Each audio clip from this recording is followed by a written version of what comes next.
Hello, good morning, everyone. Uh,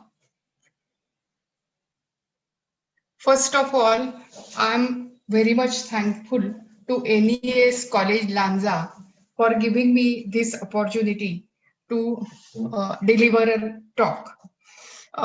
The relation with uh, particularly small town Lanza with me is very deep.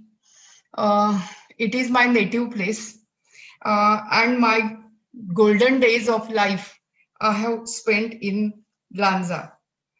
My uncle, Mr. Sadananda Deshmukh, stays there in Lanza.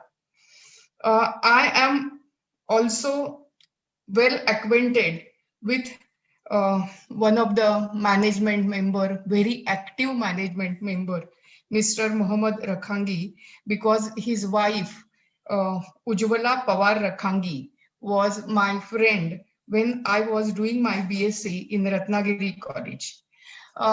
Then Dr. A.S. Kulkarni is principal of this college, and he is also my friend because we have done MSc in Ria College together. And one of your staff member, botany staff member, uh, Dr. Jayesh Anera uh, is my PhD students. So a I have a good deep relationship with NES College Lanza. I am very happy to deliver a lecture. Uh, uh, Today we are celebrating the International Wetland Day, and any of the water body that may be saline, freshwater, stream or ocean or anything that cannot be completed without algae. So uh, the topic that I have selected is in spirals of algae. So this my talk is the outcome of my research, what I have done for carbon dioxide sequestration and energy biofuel project with algae. So I have generated lot of information in this project while doing this project, and hence the heading is I was totally entangled in the algae. So the heading is in spirals of algae. So before say 2009, uh, I was teaching algae. I was teaching very simple topics at that time. The classical botany like algae, fungi, then general outline of classification of algae, then different life histories, etc., etc. And I had very small amount of knowledge of algae. So I was just teaching to the students that the algae are classified. We are following Smith's system of classification, and algae are classified into the different divisions. They are cyanophyta, different divisions like cyanophyta, chlorophyta, chrysophyta, pheophyta, rhodophyta, and this classification is mainly done on the basis of the pigment system, what is present in the algae, and the reserved food material in the algae. The other things which were included in the syllabus is what is the economic importance of algae, and there we used to share very limited knowledge, that is how algae is used in food, or how marine algae are the source of agarophytes, and how agar is extracted from algae, agar or carrageenan is extracted from algae, and how it is cultivated, etc., etc. So we used to have very limited knowledge. Even though I was teaching algae, I had very limited knowledge about the algae. But the breakthrough happened when one of our student approached me. He was our past student of Kelkar College, and he approached me because he was working in one of the cement company nearby us. That cement company is located in Thane, and he was in R&D. So what research they wanted to conduct is, cement company is the big emitter of carbon dioxide, and they wanted to utilize the microalgae. They wanted to grow microalgae in the bioreactors, and they wanted to use algae as a scrubber for industrial emissions of carbon dioxide. They wanted to generate the algal biomass, and from this algal biomass, they were trying to generate the biofuel. So that was their plan. So at that time, this happened in 2009. So at that time, I have not done anything of algae. I was not knowing how to culture algae. I didn't had any species of algae with me, but I was well acquainted with the plant tissue culture, and I have gone through the literature, and what I have realized that culturing algae is rather easier than culturing plant tissues. So I said yes to this project. So first of all, we will see what we mean by carbon dioxide sequestration. We know that the plants are the only living organisms, and they are capable of inhaling and utilizing the carbon dioxide and converting it into the carbohydrates. And all other organisms, they are able to release the carbon dioxide. So there is very good quotation what I have utilized, and good pictorial way of what I have used in carbon dioxide sequestration is, this is a branch what is branched and rebranched into leaves, and these leaves are sequestering carbon dioxide, are utilizing carbon dioxide. And this is the lung, what is branched and rebranched into alveoli, and these alveoli are releasing carbon dioxide. So the quotation is, we breathe in what the trees breathe out, and they breathe in what we breathe out, forever overwhelmed by the beauty of God's design. This quotation and this picture, it came to my one of the WhatsApp group, what I have liked, and that I have utilized when I did my presentation in Amsterdam. And since then, I'm using this to make understand what is the carbon dioxide sequestration. So what we did in the beginning, that we have constructed the airlift very small bioreactor. It is of 2 liters only, and that is airlift bioreactor. What is the meaning of airlift bioreactor? This bioreactor, or the media in the bioreactor, is stirred with the help of air, sparged air. This is a sparger, you like sparger, and through this sparger, the air will be flowing in, and that air will be responsible for whole stirring, or the reactor will not use the mechanical stirring, but the stirring will be done by the air. So it is called bubble column reactor. So we have constructed the two concentric vessels in the bubble column reactor. And in that bubble column reactor, we have used uh, one of the chlorella strain. What is, we didn't have our own strain, so that's why we ordered the chlorella strain from Germany, Göttingen University, Germany, and that chlorella strain we have used here for the beginning of my uh, of the project. So what is the idea behind the carbon dioxide sequestration? The idea is through this reactor, we are sparging air, and along with compressed air, we can sparge various amounts, various concentrations of carbon dioxide from the artificial carbon dioxide cylinder. So along with carbon dioxide, what we have to give is air. So what we are sparging is a combination of air and carbon dioxide. And in this reactor, what we can vary is the concentration, is the percentage of carbon dioxide, what we can vary. So the reaction was conducted in the reactor for 15 days.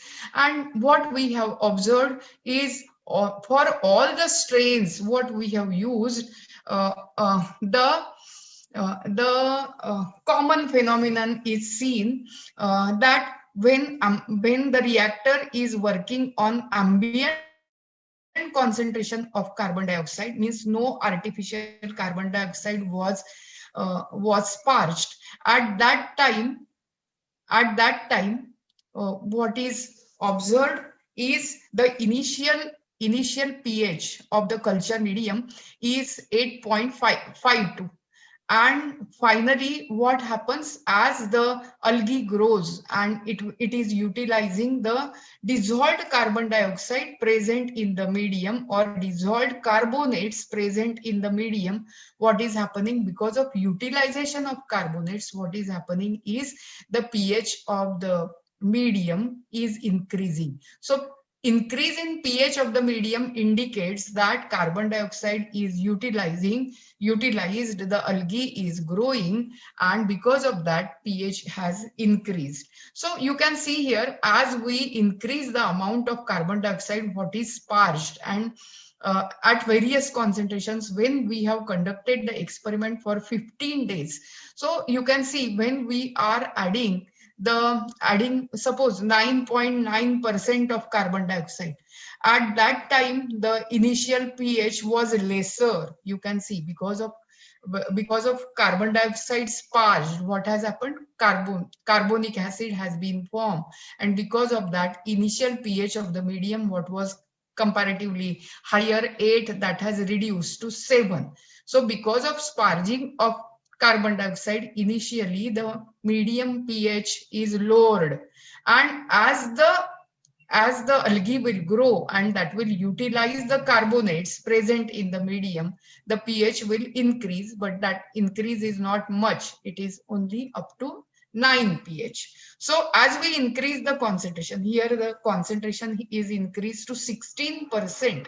At that time, initial pH is 7, that has remained 7. Means here this indicates that we can't add more amount of carbon dioxide, because as we add more amount of carbon dioxide, even though we allow the algae to grow, that is becoming poisonous, that is becoming toxic to the organism, and because of that there is decrease in pH in which the organism will not grow.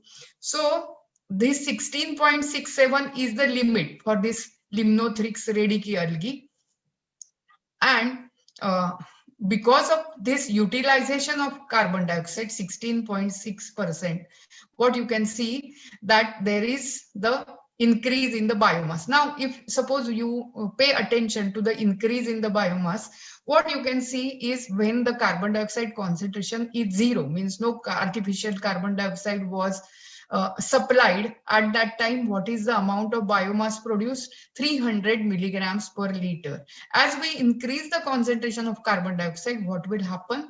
The biomass is increased because we are providing more carbonates, and because they are helpful for the growth of the organism. And this is going on up to 16%. So 16% is the optimum limit beyond which we cannot go. And at that concentration, what is the amount of biomass produced? It is 683. That is almost twofold of the biomass. Means what it is indicating? That it is the algae, they are not only utilizing carbon dioxide, but that utilization is becoming helpful, and that is showing increase in the biomass concentration. So this is the idea behind how we can utilize the algae for carbon dioxide sequestration. And from where we can spark the carbon dioxide? Here we are using artificial carbon dioxide, but we can even spark the carbon dioxide what is released from any of the industry. So this was the whole idea behind the carbon dioxide sequestration, how we can deal with carbon dioxide sequestration in the photobioreactor. Now the next idea was how we can utilize. We will generate the biomass, and how we can utilize the biomass for biofuel production. So this was also very interesting field, and it was quite new to me. So I did the reference work, and what I have understood, that the biofuel from algae is regarded as third generation biofuel. Means it is an advanced type of biofuel formation. So let us understand what is it. What is first generation biofuel? In the first generation biofuel, the biomass what is used is sugarcane, corn, what is very rich in starch.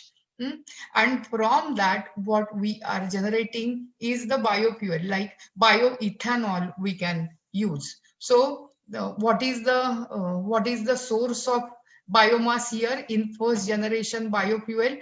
That is the starchy the substances, the biomass what is rich in starch. But what is the problem in use of this? This is very easy and effective way of generating biofuel, but it is questioned as food or fuel, because in India the population is very large and we cannot utilize this biomass mass like corn or jawar or bajra. We cannot use for producing fuel because we need lot of food. So there is also controversy between food and fuel for first generation biofuel. So what is used in second generation biofuel? In second generation biofuel, what we are using is the lignocellulosic biomass. Means what we can use is the stumps of the sugarcane, leaf material, stumps of rice or corn, etc. So lignocellulosic biomass we can use for second generation of biofuel. But the problems in this second generation of biofuel is it is very difficult to generate. Very difficult to generate the alcohol. This system is not developed still. It is in budding condition. And what is the third generation biofuel? In third generation biofuel, we are using algae. And what are the benefits of this algae? That is the non-traditional plant. So no question of food versus fuel. And we are not using the cultivable land. The algae can be used, algae can be grown in fallow land, in desert or in seashore situations, sandy seashores also we can grow algae. So there is no question, no cultivable land is required, and even we can use, we are not using the potable water, but what we are using is marine water, or we can even use the waste water. So that is the very good option for generation of biofuel, but the main constraint is for production of such biomass. It is very costly, so it is not cost effective is the main constraint. All scientists in the world, I mean there are many companies who are trying for producing the cost effective biomass for biofuel, algal biomass for biofuel production. The concept of algae or algal biomass as a source of biofuel is the concept that came from US Department. So this was the founder of this concept, US Department of Energy Aquatic. They have raised the aquatic species program. And in this aquatic species program, what was the intention or what was the objective? The objective was from the algae, what will be produced, which type of biofuel will be produced is biofuel, so biodiesel. So in the beginning, the concentration was the production of biodiesel from the algae. And for that, they have isolated and screened about 3,000 algal strains, and they have raised many systems of for the production of biomass. And what was the productivity rate? The productivity rate was daily, it was producing 10 grams per square meters of biomass. And when the conditions were very favorable at that time, the biomass productivity achieved was 15 grams per square centimeters per square meters per day. So what I mean to say is in the beginning, the US Department of Energy was concentrating on the biodiesel production. Now, in this figure, you can see the various culture systems for production of for algae. Now, you can see here in the first photograph, what you can see. What you can see is this is called raceway pond. So, what is raceway pond for culturing algae? It is a shallow. Culture system. So what is the intention of making it shallow? So that the light will easily penetrate up to the lowest part of the raceway pond, and because of that the growth will be proper. So what is that? Raceway pond is the shallow pond, and here you can see this is the agitation system through which the agitation is achieved. So in the raceway pond there is mechanical agitation. This is tubular. These two are tubular photobioreactors. This is horizontal, this is vertical photobioreactor, tubular, and this is horizontal photobioreactor, and this one is airlift photobioreactor, what we have used. So the principle is same. This is called airlift photobioreactor. So these are the different systems generally what are used for the algal cultivation. Now generally we can see which are the algal strains which are profusely used when the intention was biodiesel formation. So what was the intention? They have concentrated, US Department of Energy have concentrated on the species which are producing rich amount of lipids. Generally any of the algae will produce 10 to 20% lipids, but Botryococcus brownie is going up to 30%. So these are certain strains which are very rich in algal lipids. So one of the strain is Botryococcus browni. The second strain is Pheodactylum tricontanum, and the third is Scenidesmus obligatus. So these strains are profusely used for biodiesel formation. And what is done in to get the biodiesel? So in from algal lipids, what we can extract by light and dryer method is the triglyceride. And these triglycerides, they will be trans-esterified, and that may be through enzyme or through the chemicals. The trans-esterification will be achieved, and through trans-esterification, the triglycerides will be broken down into three different fatty acids, and the glycerol molecule. So these three fatty acids, so that will make our biodiesel. So this is the principle behind the biodiesel formation. What was the what was the constraint in using the algal biomass for biodiesel formation? We all know that whenever the organisms are grown, small organisms are grown, like algae or like bacteria, so they will show the sigmoid growth curve. So in the beginning, they will show the lag phase, then they will go to the log phase, which shows that the culture is growing, and then it will show then in the log phase how it will grow. It will utilize the medium component, and it will profusely grow, and the stage will come when the media components will be depleted. At that time, the cells, they will show the stationary phase. So there are three phases: the lag phase, log phase, and stationary phase.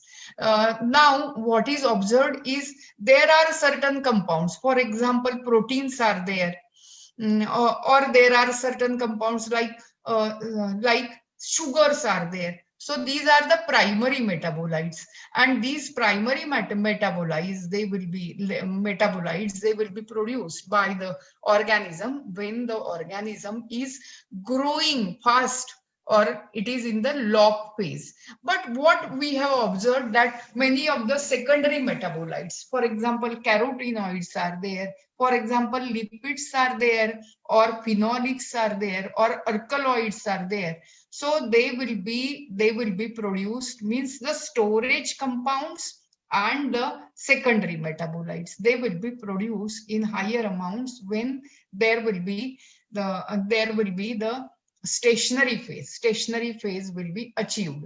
Or in the stress condition also, the starch like substances or protein like substances, they will not be produced more, but what will be produced is lipid. So always the lipids, they are produced at the end of the life cycle, or they are produced when they will suffer with stress. So what happens when we are going to increase, when generally we find out the conditions what will improve the lipid content, at that time generally what is achieved is decrease in the biomass. So when there is decrease in the biomass, when there is a stationary phase, or when there is the stress thing, what is when our organism is undergoing stress, at that time what will be happening? The lipid content will be higher, but the biomass productivity will decrease. So because of that, the organisms which were giving more lipid content, they were showing the very less biomass. So what the scientists have to concentrate on?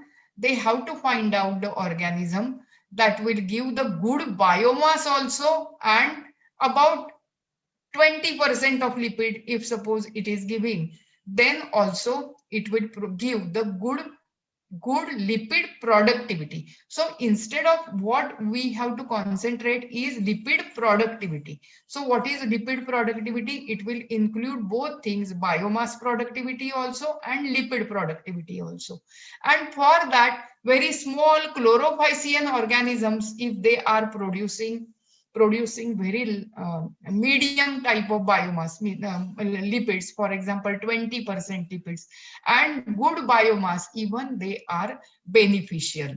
So nowadays, the scientists, they are not looking for the good lipid content, but overall lipid productivity is important.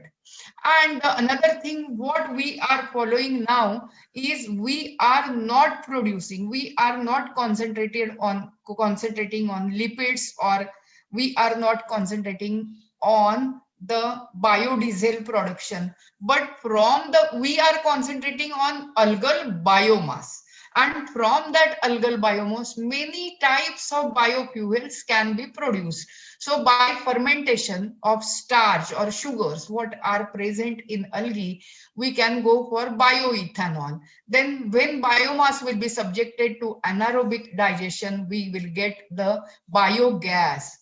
Then by the pyrolysis of the biomass, algal biomass, we will get the syngas. So there are many options of bioenergy from algal biomass. These are all the options for bioenergy.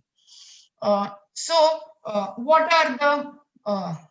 are the bottlenecks in the productivity of algal biomass? Now we are forgetting the lipids. We are concentrating on the algal biomass should increase. We should give the conditions what will increase the biomass.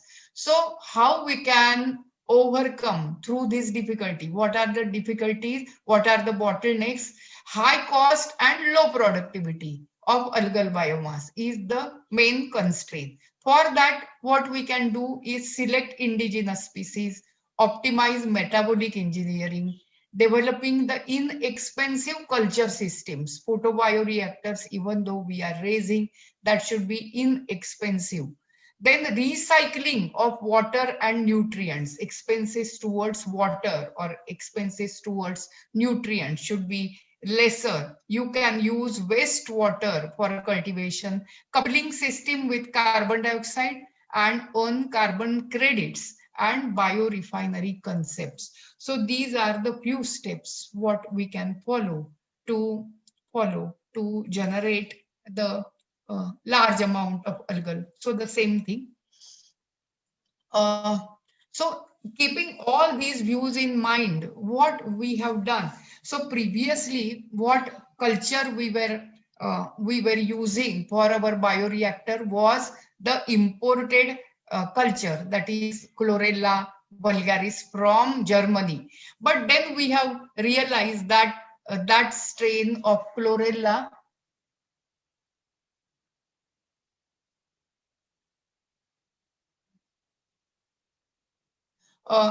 what you can what culture we were using that needs the AC climatic condition. We cannot go in the temperature, grow in a temperature beyond 25 degrees.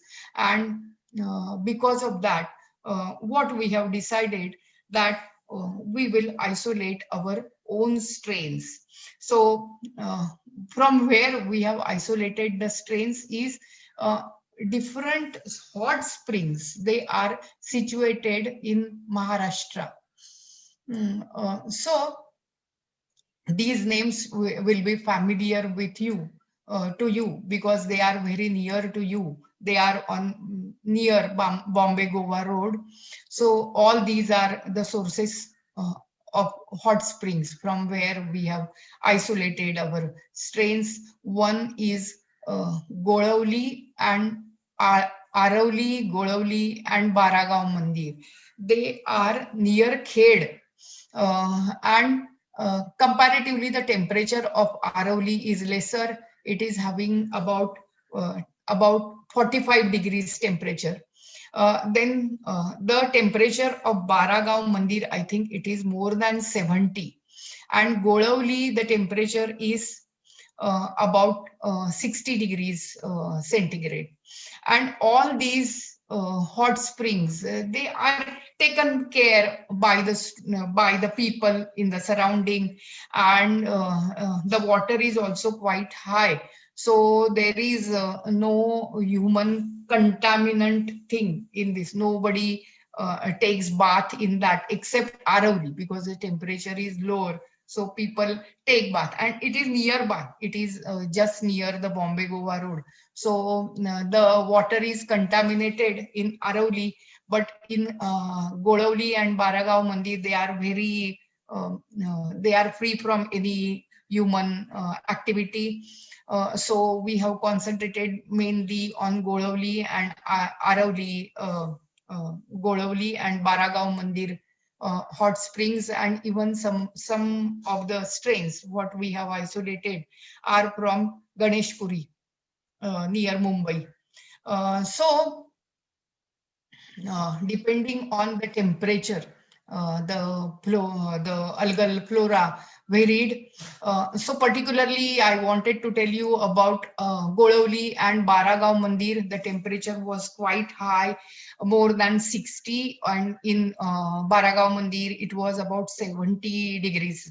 And at that in that location, what we have observed was only one strain of algae was growing there, nothing else. Always I have collected the sample at for many years and many times throughout the year. And what I have observed, it is dominated by only one strain, that is Mastigocladus labinosus, both in Baragaon Mandir and Golavli. The morphology is a little bit different. And what is the peculiarity of that? At the just after rainy season, this Mastigocladus is showing. This Mastigocladus is cytonemales, order cytonemales of blue-green algae. This blue-green algae, when it is at late in the season, that is late summer season, at that time, what will be the morphology of this? That will be showing the circular cells. Can you see here? Circular cells. And in the rainy season, when the water is quite profuse, at that time, what will happen? From these chains of cells, from these circular cells, what will be produced are thin filaments, very long filaments. They are thin branches, they are produced. And at that time, the morphology is quite different than this. So previously we thought that in the beginning of the year, there will be, or in the rainy season, there is some other algae growing, and late in summer, there is some other algae growing. But it is not so. They are the two morphologies of the same strain, Mastigocladus. So it was very interesting observing these algae. Then as Aravalli temperature is not quite high, and in that we have isolated some of the strains of chlorella, then some of the strains of Scenedesmus. This is the big strain what we have achieved, and we are using it, quite good strain. And the third strain, what is isolated from Ganeshpuri, that is Glyteridium sulphureum, and that strain also we are using for our cultivation. And after isolating these organisms, that cement company has applied for one project to National Council for Cement and Building Material, and they have provided us grant, some amount of rupees 23 lakhs rupees they have paid to us to build up the about 100 liters photobioreactor. And for them we have built up the horizontal tubular photobioreactor. Now you can see the carbon dioxide can be, air and carbon dioxide can be sparged through this area, and that will circulate like this, and this is the degassing area for removal of additional amount of carbon dioxide what is not utilized, or oxygen generated, or air also. So this is degassing area, and this is the photosynthetic region. So this type of photobioreactor we have raised through the National Council for Cement and Building Material, and in that what organism we have grown is Glyteridium sulphureum, and you can see the purpose is fulfilled. What was our purpose or intention of growing that strain is it is growing in outdoor climatic condition. You can see in outside our college premises, we are growing this bioreactor. Then we have submitted the project to DBT, Department of Biotechnology, that with two intentions, that is coupling both things, carbon dioxide sequestration as well as the biofuel production. So for that, what we have done is we wanted to scale up this bioreactor from 100 liters to say 1,000 liters. And at that time, the water was the concern. When we were using the organism from the hot spring, at that time, what we have to use is the fresh water. But when we go for higher capacity photobioreactor, at that time, that much water we cannot waste. So what we have done, we have isolated some of the strains nearby us. And what were they? They were from the salt pans. There were many salt pans nearby us, near Kelkar College, Mulund salt pan, Bhandu, Kanjurmarg.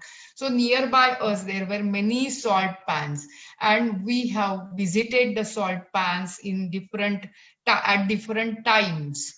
At different times. So this is the customary in building the salt pans. So salt pans, the water is allowed to, the creek water is allowed to enter in the salt pan. Then what happens? Because of heat, the water evaporates and the salt is produced. So the salinity of the salt pan varies from the monsoon period up to the end of May. There is a drastic change in the salinity, and at this salinity at different salinity conditions, the different organisms they grow in the salt pan. So particularly with when they construct every year, they construct the new salt pans after rainy season, because everything is spoiled because of rains. So after rainy season, they have to prepare the salt pans again. So after immediately when they construct the salt pan, at that time the salinity of water is little lesser, between 80 to 100 ppt, parts per trillion. And at that time, which type of, even the chlorophycean organisms we get in this water. So species like Chlorella, Skinidesmus, Tetraselmis, Nanochloropsis, etc., Chloropsis, etc. I'm going to show the photographs for all these things. They are very beautiful organisms. So it's a pleasure to observe these organisms under microscope. Whenever the students come to our college for the projects, at that time, many times when we give them algae project, at that time we take them to salt pans, and they are very pleased because of these collections and observations of all these algae. So what I mean to tell you first, before I show you the pictures of different algae, I wanted to tell you one very important point, that as the as the stress condition increases, means that may be the habitat, what is the saline habitat, that may be the hot spring, or that may be the desert condition. At that time, which type of algae is produced there is the only one division, that is cyanophyta. So no other division, no other class of algae grows there. So in the stress conditions, what is observed, that may be the salt pan, that may be the hot water spring, or that may be the desert. Which type of algae dominates there is the blue-green algae. So blue-green algae is the different class of organism which is not comparable to the chlorophycean member, or to the red algae, or to the brown algae. So whatever we have isolated, they are the extremophils, and these extremophils, they are found in both conditions, that is hot water spring and saline habitat. So as the salinity has increased, we have got many species of lynchbia, many means oscillatorials, members of oscillatorials, many species of lynchbia, many species of oscillatoria. And what we have isolated was one of the member of Pseudanabina limnatica that we have utilized for our bioreactor. Then at very high salinity, means when even the salt is formed, in that condition also one species of algae survives there. And what is that? Dunaliella salina. At very high salinity, this member survives. And there is another member, that is spirulina. So I will show you the pictures of all these. So tetraselmis. Can you see the organism is oblong, unicellular organism, oblong, and it is showing the movement of flagella. So tetraselmis species, one of the frequently found member when the salinity is low. Then nanochloropsis. All these species are utilized for by many of the companies for biofuel production. Nanochloropsis hai, or tetraselmis. These are the common members which are utilized for the biomass production. Then one of the member frequently found in all salt pan situations is Cynecocystis salina. Can you see? Two cell structure, two cells joined, dumbbell shaped structures. So Cynecocystis salina, this is isolated by one of my student. She has worked on these salt pans for her PhD. Then spirulina, two spirulina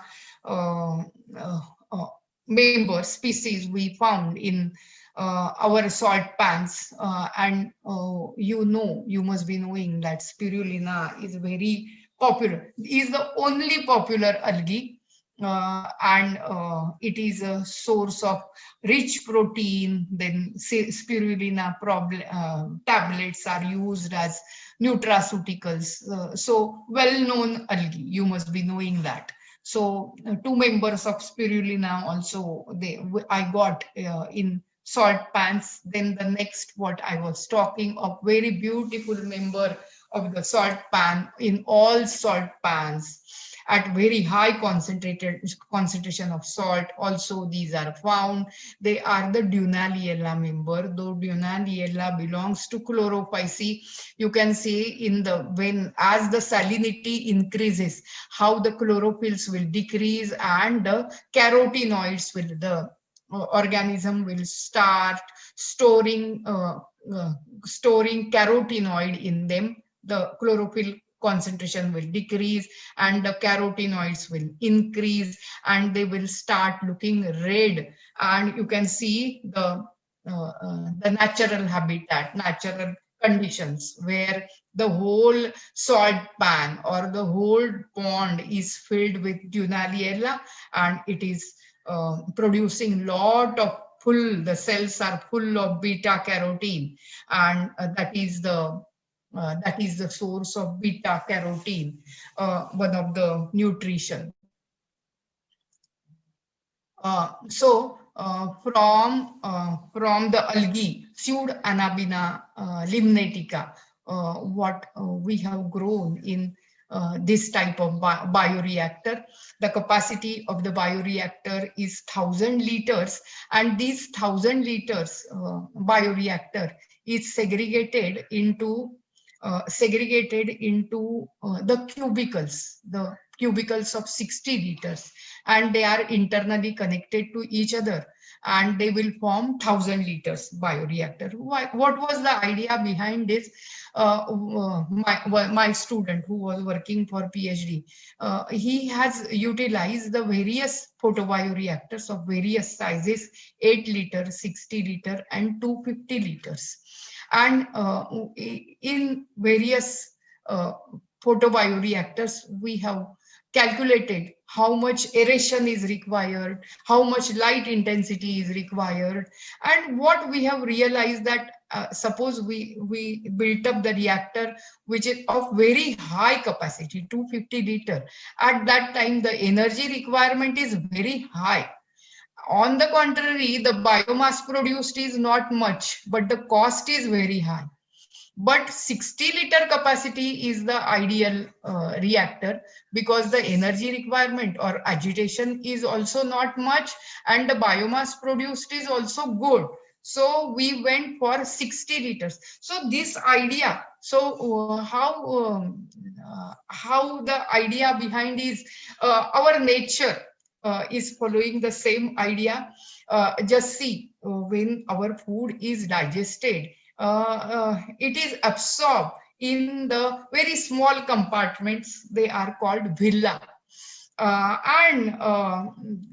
In lungs also, for working of the lung is not the big bag, but it will be divided, it will be branching and rebranching to form alveoli.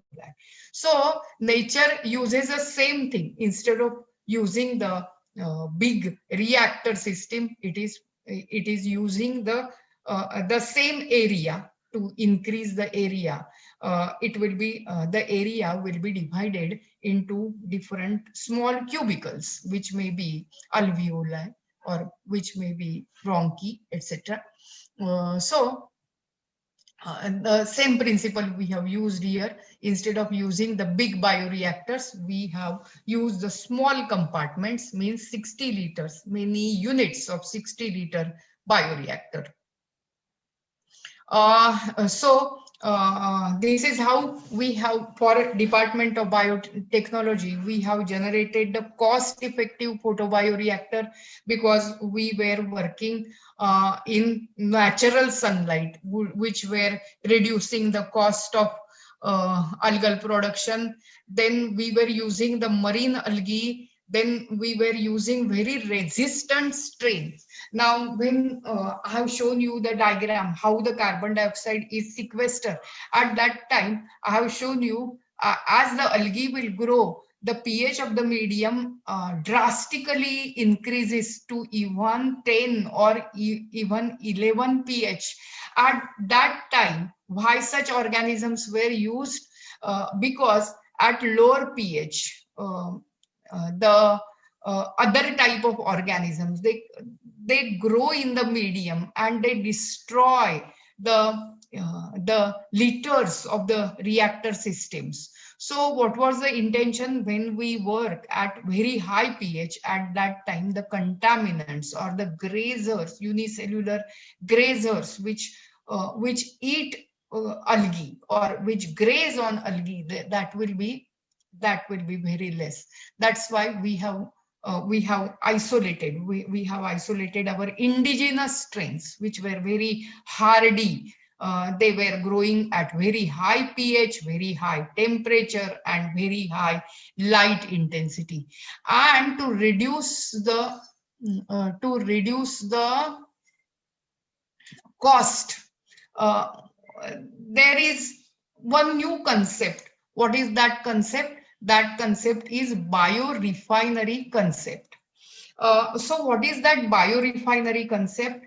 As I have told you about the algae, algae are the good source of polysaccharides. Algae are the uh, good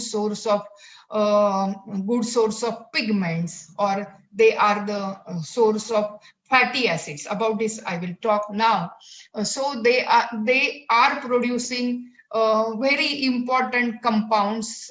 So what we can do in biorefinery system, the same system, what principle is used in refinery? At different temperature, the different products they are produced, and what is collected after collecting the petrol or diesel, what is left out is the naphtha or tar, and that even is used. So this is the refinery concept. So at various temperatures, the various products are separated. So the same thing is done here. What is refinery? The biorefinery is the concept. From the same algae, we have to extract the important compounds, like we can extract first pigments and first polysaccharides, and then the remaining biomass we can utilize for the biofuel production. And because of that, the cost of algal system is drastically reduced.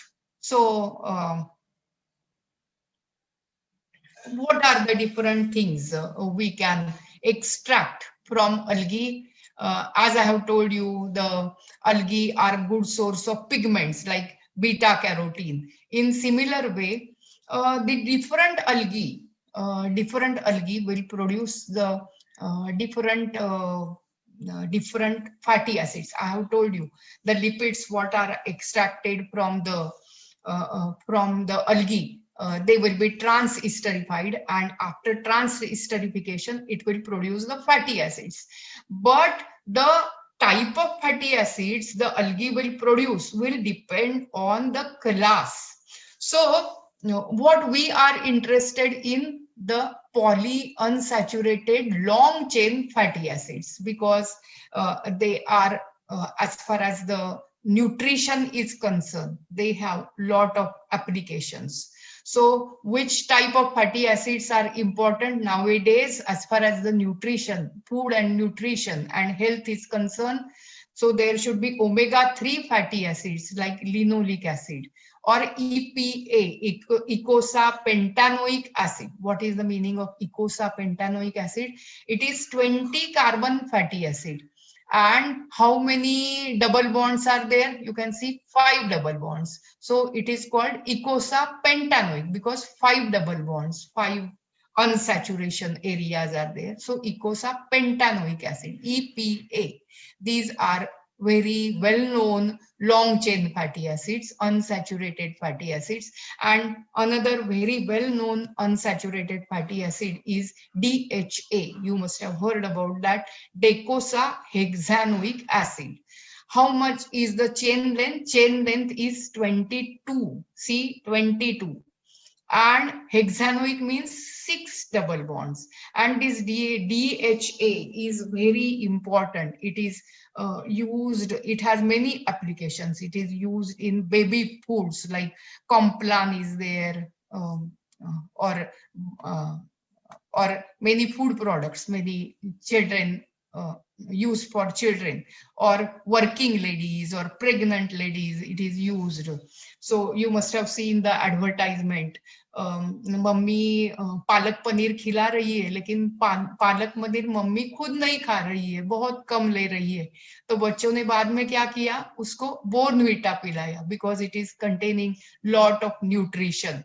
So that will be achieved by that product. And in all these supplementary food, what you can see is DHA or EPA like things are profusely used. So this PUFA, and it is a green source, means it is not extracted from fish. Previously, it was extracted from fish, long chain fatty acids. But nowadays, it is extracted from algae, so it is looked upon as a green source. So I have told you that the peculiar class of algae that will produce these long chain fatty acids. So these are some of the organisms, and these organisms, they belong to the division Haptophyta. Means you have studied Chrysophyta. It is just like that. And this division is producing the organisms, and they are always impregnated by carbon dioxide, calcium carbonate, and that is the source of fossil fuel.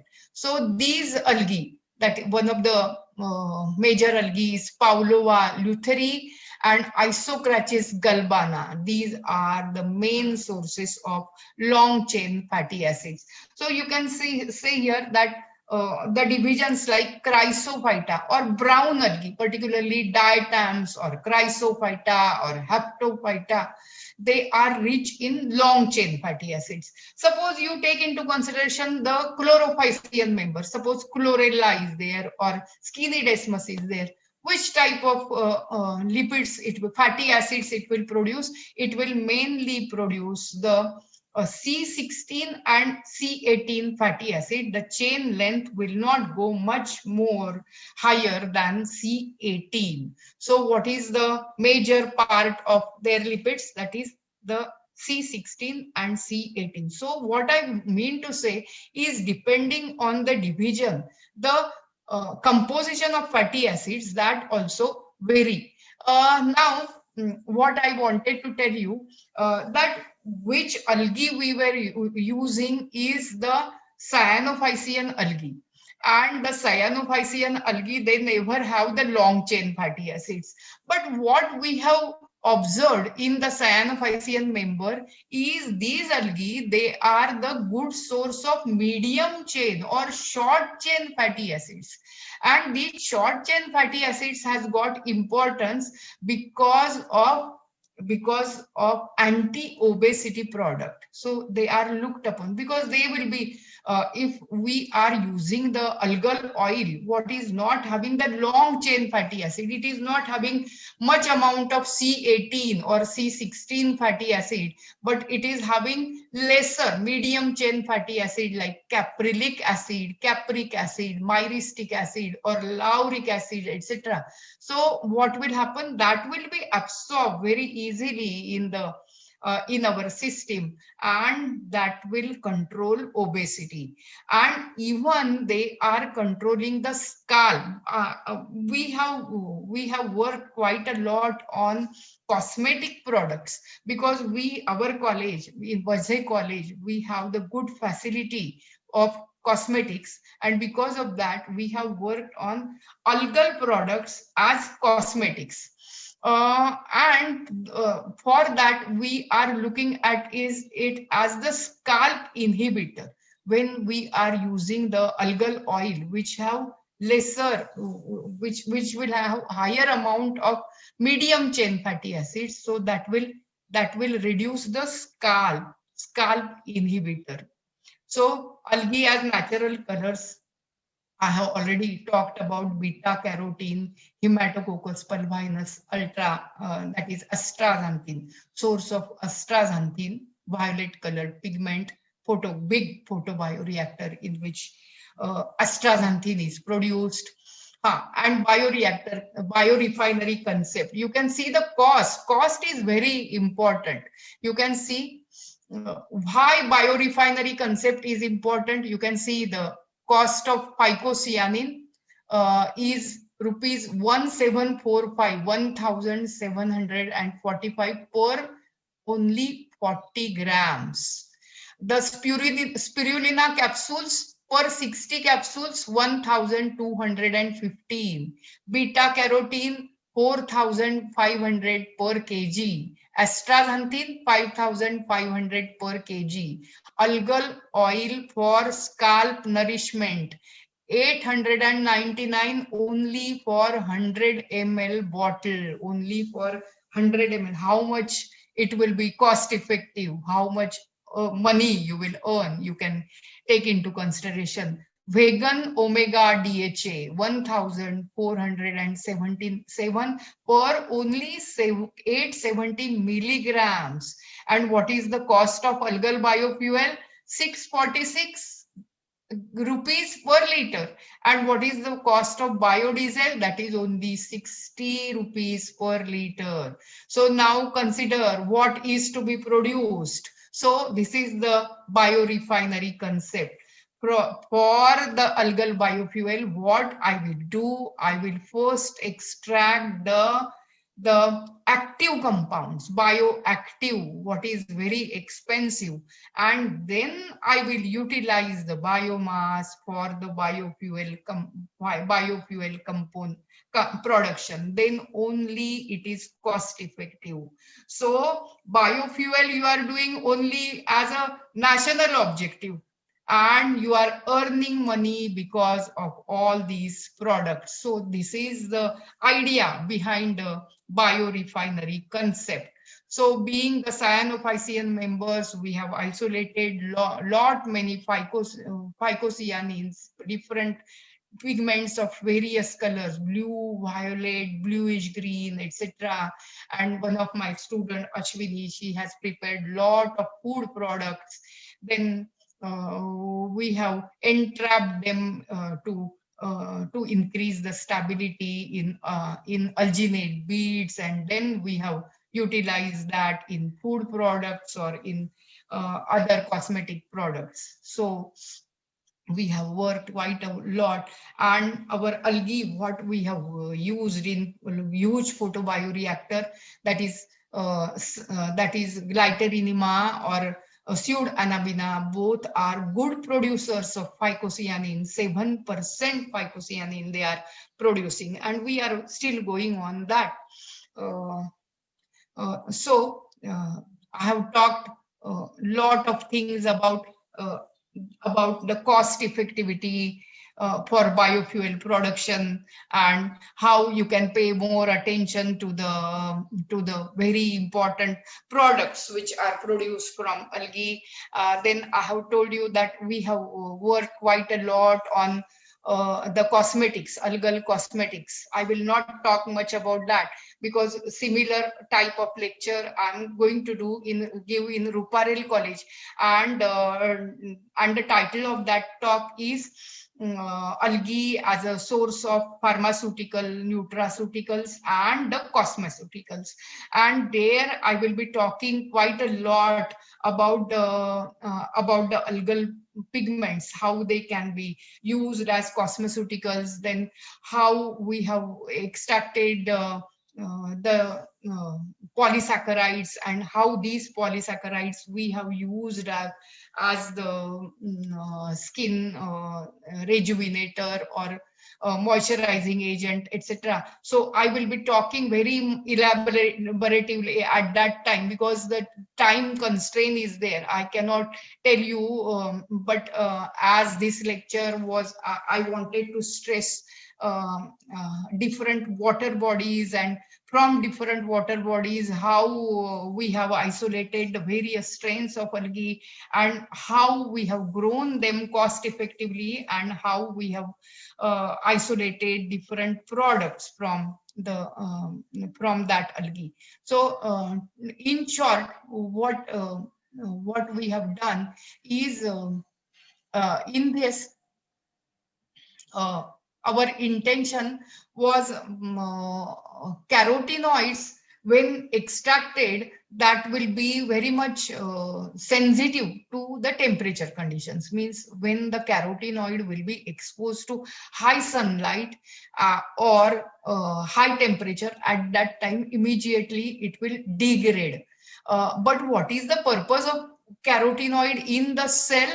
to degrade itself. When the algae is growing at very harsh sunlight, at that time what will happen?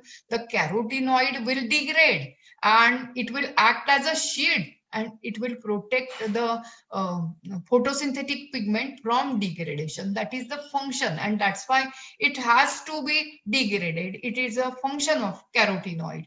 So what we wanted to do is wanted to stabilize the carotenoid from UV, from degradation of UV rays. And because of that, what we added is vitamin E. We know that the vitamin A is generally as added in any of the lipophilic substance to reduce oxidation. So that we have done. We have exposed these individually. When we have exposed it individually to different UV tubes, UVA and UVB tubes, at that time, you can see within 3 hours the carotenoid was degraded, and previously it was giving SPF of 19, and after 3 hours the sun protective factor has reduced to 8. And what was the criteria for the characteristic of vitamin E? What we have observed is, when we have given UV radiation to vitamin E, initially SPF of vitamin E was 8, and that has increased to sun protective factor 20. Then what we did, we have we have uh, we have done the combination of both carotenoid and UV and vitamin E. And because of that, what has happened, even though the combination was exposed for 3 hours, at that time only, it was at that time also, it was giving the SPF of 27. So the combination acted synergistically and gave the sun protective activity. Now this is the um, uh, bio biorefinery system, and in biorefinery we have extracted different products, actives, phycocyanin or carotenoid, and then we have utilized the remaining biomass in for what? That biomass was utilized for biofuel production. But which type of biofuel we have produced is biogas. Now, the gist of it, you can see the first row is the biogas production will depend mainly on C to N ratio. And in certain products, the nitrate content or protein content is higher. For example, when we utilize individually cocoa peat for the biogas production for anaerobic digestion, at that time for cocoa peat, what is the C to N ratio is very high, that is 111, because it is having only the polysaccharide part. It is not having a very less amount of nitrate or proteins, and because of that the C to N ratio is very high. What is the required C to N ratio to generate good amount of biomass is between 20 and 30. So in cow dung, what is C to N ratio is 70, and for algae it is very less, 8, because it is having lot of proteins in that. So C to N ratio is very less. So algal biomass individually is not ideal for biogas production. Not even the cocoa peat is ideal for biogas production. So what we did the combination for co-digestion purpose, and in that we have taken the algal biomass, and in that we have added 30% of cocoa peat, and that was the ideal situation where the C to N ratio was the 23, ideal C to N ratio. And because of that, you can see how the biogas was increased. So this observation was very high. So what we have achieved is